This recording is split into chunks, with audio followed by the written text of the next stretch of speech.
Remember how the Sudanese government used food as a weapon to starve southern Sudanese Christians into accepting radical Islam? Well, that occurred in the 1990s and early 2000s. But what would happen today if a hostile government seized control of your country's food supply? Would you relent and submit to Satan to avoid starvation? Well, our next guest has a warning for the world. Communist China is gradually moving in to control the agricultural industry in Africa. Kip Tom is former U.S. ambassador to the United Nations Agencies for Food and Agriculture. Ambassador Tom, it's a pleasure to talk with you on this troubling topic. And we know 10 million children are suffering from malnutrition in the Horn of Africa alone. Is any relief in sight for them as China moves to invest and control crops in Africa? I would say the answer is no. I mean, I look at the humanitarian side of this, what the World Food Program is doing, and last year they had a budget of nearly $14 billion. This year, from what I understand, it's going to be closer to $5 billion. So if that's the case, no, we're not going to be solving hunger anytime soon anywhere in the continent of Africa or the Middle East or Southeast Asia or Central America. The reality is we tend to go in, the United States goes in with capacity and compassion, and gives the humanitarian aid through the World Food Program and a lot of other organizations. But the reality is the Chinese Communist Party goes in through every country in Africa, investing in infrastructure and other projects and actually capturing the country's abilities natural resources. But their ultimate goal is to have Africa be the breadbasket for the country of China to feed their 1.4 billion people. Well, what specifically then is China doing to make Africa its food basket? What specifically are they doing? Well, I think there's a number of elements that China's exercising. One is they go in, as I said, they build these death spirals.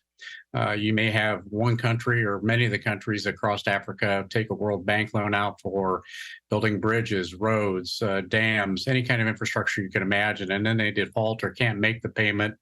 China comes in and buys that debt out for a minimal amount, and then the country is beholden to them.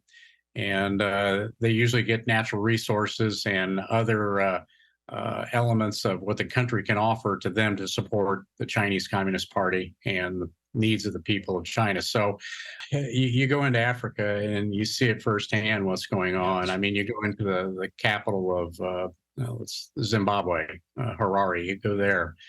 The Chinese, you'll see a sign on every street corner. Every street vendor is Chinese. They've displaced the African workforce. They got cameras on every street corner.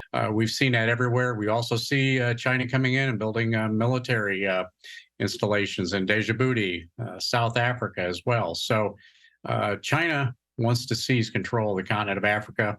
And it's not about the mining and the critical minerals. It's about agricultural productivity. Well, you mentioned that South Africa, China President Xi Jinping was in South Africa this week, strengthening his ties with that country at the BRICS conference. Also, Chinese officials this week visited Nigeria to meet with that country's leadership. And, of course, in recent years, you mentioned this, China has aggressively courted and influenced numerous African countries to work food, trade, and investment deals. So what does that mean for the United States and the world?